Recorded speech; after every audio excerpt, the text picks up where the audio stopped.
Russia Ukraine യുദ്ധം തുടങ്ങി 2.5 വർഷം പിന്നിടുമ്പോഴും അയവില്ലാതെ ഇരു കൂട്ടരും നേർക്കുനേർ തന്നെ പോരാടുകയാണ്.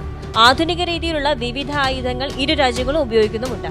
ഇപ്പോഴിതാ റഷ്യൻ യൂണിറ്റുകൾ മൊത്തത്തിൽ ഇല്ലാതാക്കാൻ ഉരുക്കിയ ലോഹം, അതായത് മോൾട്ടൻ മെറ്റൽ വർഷിക്കുകയാണ് യുക്രൈൻ.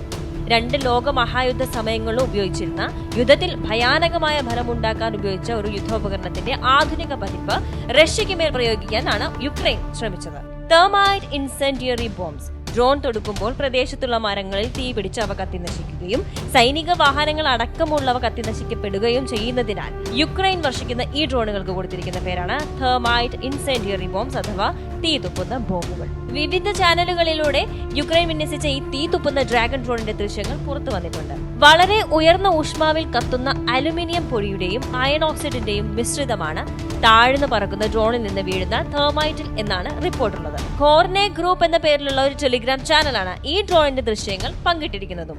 ഉരുകിയ ലോഹത്തിന് മരങ്ങൾ, കോട്ടകൾ, കെട്ടിടങ്ങൾ എന്നിവ പെട്ടെന്ന് കത്തിക്കാൻ സാധിക്കും. സൈനിക വാഹനങ്ങൾ, കവചങ്ങൾ എന്നിവ ഉപയോഗശൂന്യമാകുകയും ചെയ്യും. അതുകൊണ്ട് തന്നെയാണ് യുക്രൈൻ ഈ തീതുപ്പ് ഉപകരണം റഷ്യയ്ക്ക് മേൽ ഉപയോഗിക്കാൻ തുനിഞ്ഞതും. 2023 ടാങ്ക് യുദ്ധത്തിലെ തോൽവിക്ക് ശേഷം റഷ്യ കിഴക്കൻ യുക്രൈനിയൻ പട്ടണമായ വുഹ്ലൈദാറിന് മുകളിൽ തെർമൈറ്റ് ബോംബുകൾ പ്രയോഗിച്ചിരുന്നു. യുക്രൈൻ ഇത്തരത്തിലുള്ള ബോംബുകൾ ഇതുവരെ അധികം ഉപയോഗിച്ചിരുന്നില്ല. സ്ഫോടനത്തിന് വേണ്ടി ഉപയോഗിക്കുന്ന പരമ്പരാഗത ബോംബുകളിൽ നിന്ന് വ്യത്യസ്തമായി തീവ്രമായ ചൂട് സൃഷ്ടിക്കുന്ന ബോംബുകളാണ് തെർമൈറ്റ്.